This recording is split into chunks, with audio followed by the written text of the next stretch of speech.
Disuhai hanai sakha norokta wanadi kaito no poito khelai de anobo poito khelai de Disuhai hanai sakha norokta wanadi kaito no poito khelai de anobo poito khelai de ang norok ni bag tong thai sunam sokna hango ang yakhe norok na o kong shagla khamu afani nogo tong thai ke bang ma tongo afani nogo tong thai ke bang ma tongo Disuhai hanai sakha norokta wanadi kaito no poito khelai de anobo poito khelai de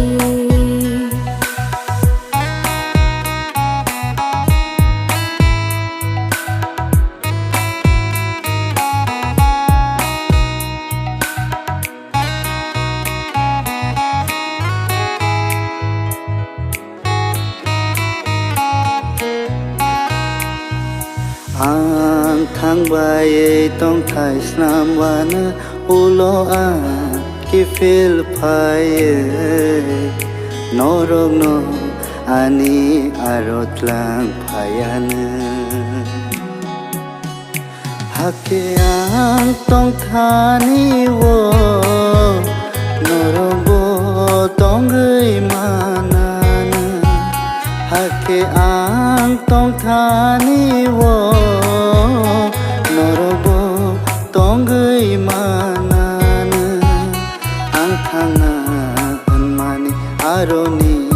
lamano norok sai manana Disuhai hanai sakha norokta wanadi kaito no poito khelai de anobo poito khelai de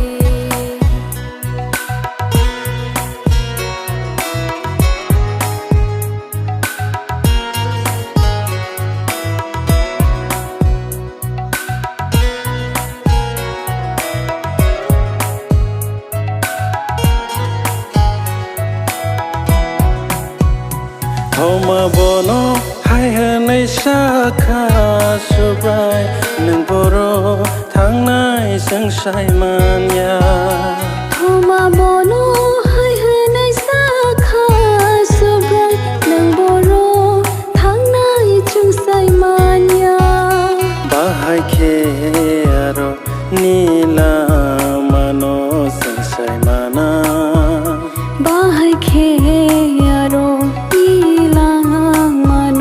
chung sai mana Disu bono hai hanai sakha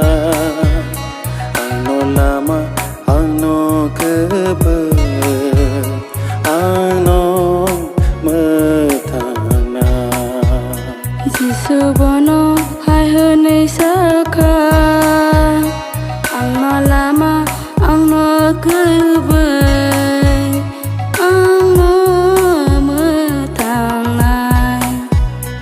Ani bising tui faya khe koroksa fano ani aro pai manya ani bising tai faya khe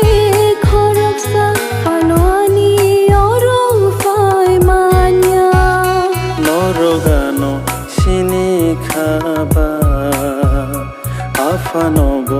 siniwana Noro ano sinikaba Afanobo siniwana Tabokni simi norobono sibo sinikha nobonokha Jisu hai hanai sakha Norokta wana di Kai chono poito khulai di Anobo poito khlai de Kai chono poito khulai di Anobo